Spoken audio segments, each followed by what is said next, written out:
ഓ എന്റെ പെങ്ങളെ, ഇന്നരിബാ തിസ്ഉൻ വതിസ്ഊന ബാബാ.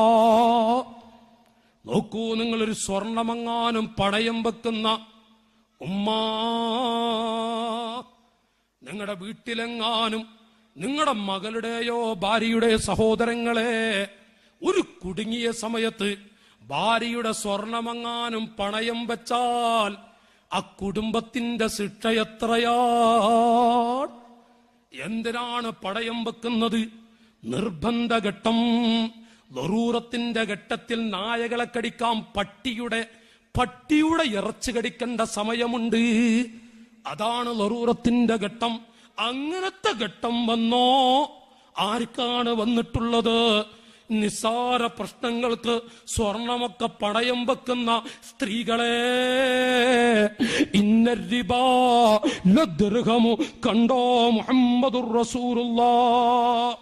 ഉറക്കെ ചൊല്ലൂ, ലദ്ർഹമു റിബൻ അശദ്ദു ഇൻദല്ലാഹ് മിൻ 36 സൻയാ.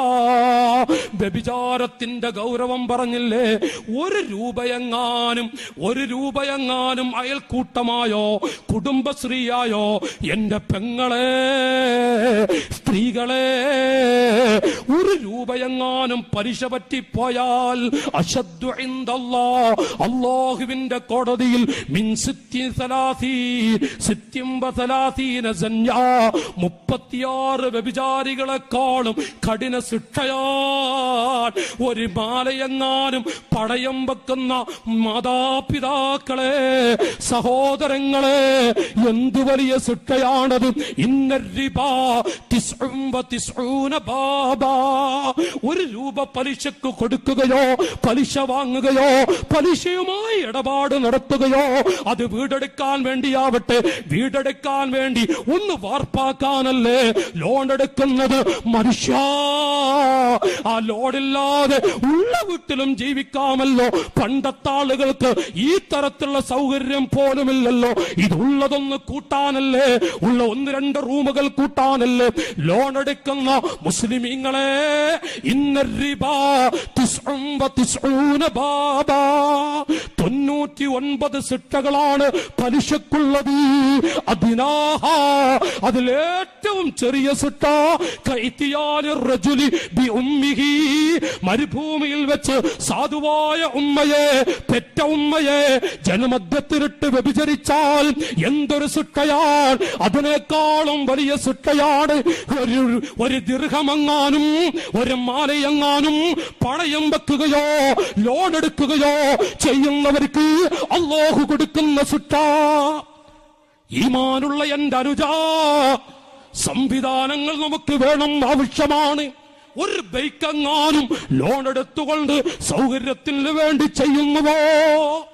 നിർണായക ഘട്ടത്തിൽ ഇൻഷൂർ അടക്കുന്ന സകാലകമാണ്, ഇൻഷൂർ അടക്കുന്ന കാലമാണ്.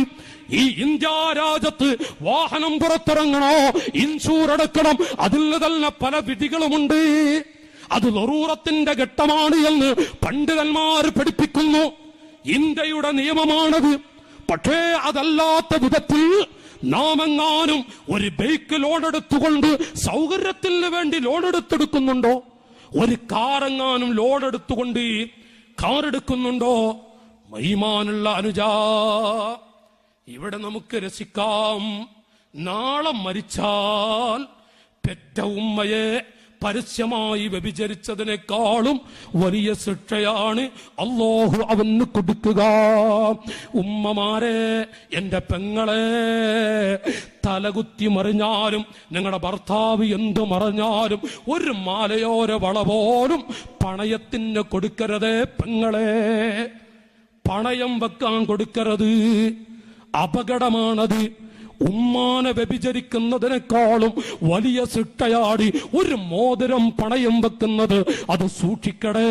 പലിശ അല്ലാഹു മാപ്പ് തരാത്ത വിഷയമാണ്. യജമാനനായ റബ്ബ് പൊരുത്തപ്പെടില്ല. നബി സല്ലല്ലാഹു അലൈഹി വസല്ലം അവിടുത്തെ മുഖം കാണാൻ കഴിയില്ല. അല്ലാഹു നമ്മയൊക്കെ കാക്കുമാറാവട്ടെ, അല്ലാഹു നമ്മയൊക്കെ കാക്കുമാറാവട്ടെ. ലോകത്തിന്റെ നേതാവ് മുഹമ്മദ് മുസ്തഫ സ്വല്ലല്ലാഹു അലൈഹി വസല്ലം എത്ര കടുപ്പത്തിലാണ് പറയുന്നത്, അന്നഫ്സു തബ്കി അല ദുനിയാ വഖദ് അലിമത് അന്ന സലാമത ഫീഹാ തർകു മാ ഫീഹാ. ഓരോ മനുഷ്യനും കരയുകയാണ്. ലോണുകളതാ പെരുകിയിരിക്കുന്നു, അതുപോലെ പണയം വെക്കുന്നത് പെരുകിയിരിക്കുന്നു. എത്ര പെൺകുട്ടികളാണ് നാണമില്ലാതെ പലിശയുമായി ബന്ധപ്പെടുന്നത് പെരുകിയിരിക്കുന്നത്. മനുഷ്യന്മാരാണ് കരയുന്നത്. അന്നസലാമത ഫീഹാ തർകു മാ ഫീഹാ. ഈ ദുനിയാവെന്ന് രക്ഷപ്പെടാനുള്ള വഴി എന്താണ്? ദുനിയാ തഖുലു ബിമിൽഇ ഫീഹാ ഹദാരി ഹദാരി മിൻ ബത്ശി വഫത്കി. ഓ മുസ്ലിമീങ്ങളെ, ദുനിയാവാണ് പറയുന്നത്. അതിന്റെ വായ നിറച്ച് പറയുന്നു, സൂക്ഷിച്ചോളൂ ഹദാരി, സൂക്ഷിച്ചോളൂ എന്നെ നിങ്ങൾ. ഞാനിതാ നിങ്ങളെ പ്രേരിപ്പിക്കും, നിങ്ങളുടെ സ്വർണം പണയം വെക്കാൻ, ലോൺ എടുത്തുകൊണ്ട് വാഹനമെടുക്കാൻ നിങ്ങളെ ഞാനിതാ പ്രേരിപ്പിക്കും. ഹദാരി ഹദാരി മിൻ ബത്ശി വഫത്കി. സൂക്ഷിച്ചോളൂ നിങ്ങൾ എന്നെ, സൂക്ഷിച്ചോളൂ നിങ്ങൾ എന്നെ എന്ന് ഈ ഭൂമി നമ്മോട് പറയുന്നുവെങ്കിൽ മുസ്ലിം സമുദായമേ, എന്തൊരു ദുർഗതിയാൻ, വേദനാജനകമായ രംഗമാണ്. വമൻ യഅ്മനി ദുനിയാ യകും മിസ്ല ഖാബിലി അലൽ മാഇ ഖാനതുഹു ഫുറൂജുൽ അസാബിഇ. ആരെങ്കിലും ലോൺ എടുത്തുകൊണ്ട് അതല്ല എങ്കിൽ സ്വർണം പണയം വെച്ച് മറ്റുള്ള വിധത്തിൽ പലിശയുമായി ബന്ധപ്പെടുന്നവരുണ്ടോ? എന്താണ് മനുഷ്യ നീ ചിന്തിക്കുന്നത്? ഈ ദുനിയാവിൽ രക്ഷപ്പെടാമെന്നാണോ? നീ ഒരു പിടി നിന്റെ കൈകൊണ്ട് വെള്ളം ഹൗദിൽ ചെന്ന്, കുളത്തിൽ ചെന്ന്, സമുദ്രത്തിൽ ചെന്ന് വെള്ളമെങ്ങാനും പിടിച്ചു വെക്കിയാൽ നിന്റെ വിരലൊന്ന് വിടർത്തി നോക്ക്. ആ വിരലിൽ ഉള്ളിൽ കൈയിന്റെ അടിയിൽ എത്രയാണ് വെള്ളമുള്ളത്? ഉണ്ടോ ഇല്ലേ?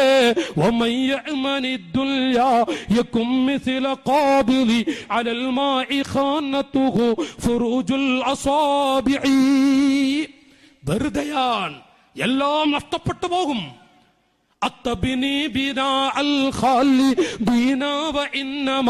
നീ നോടെടുത്തുകൊണ്ട് എത്ര വലിയ വാർപ്പ് വീടാണ് എടുക്കുന്നത്. മുസ്ലിമേ, നീ ശ്രദ്ധിച്ചാൽ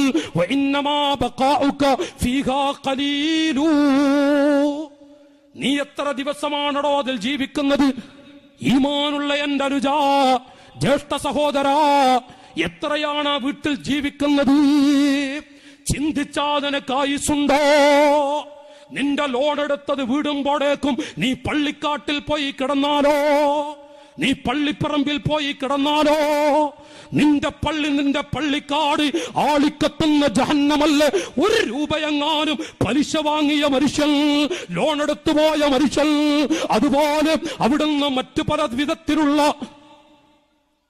പലിശയുമായി ബന്ധപ്പെട്ടവൻ ഖബറിലേക്കെങ്ങാനും കൊണ്ടുപോയി കിടത്തിയാൽ പന്നികളുടെ രൂപം, അല്ലാഹു കാക്കട്ടെ, അല്ലാഹു കാക്കട്ടെ, പന്നിയുടെ രൂപത്തിൽ പോലും പ്രത്യക്ഷപ്പെടുന്ന അവസ്ഥകളുണ്ട് എന്ന് ചില മഹത്തുക്കൾ വിവരിക്കുന്നുവെങ്കിൽ, ലോൺ എടുക്കുന്നത് എന്റെ ഈമാനുള്ള നാട്ടുകാരെ നരകത്തിലേക്കുള്ള റൂട്ടാണത്, നരകത്തിലേക്കുള്ള റൂട്ടാണത്. അതുപോലെ തന്നെ സ്വർണം പണയം വെക്കുന്നത്, നിങ്ങളുടെ ആഭരണങ്ങൾ പണയം വെക്കുന്നത്. ഉമ്മമാരെ, ശബ്ദം കേൾക്കുന്ന ഈ നാട്ടിൽ ഒരൊറ്റ ഉമ്മയും ആഭരണങ്ങൾ പണയം വെക്കാൻ കൊടുക്കരുത്.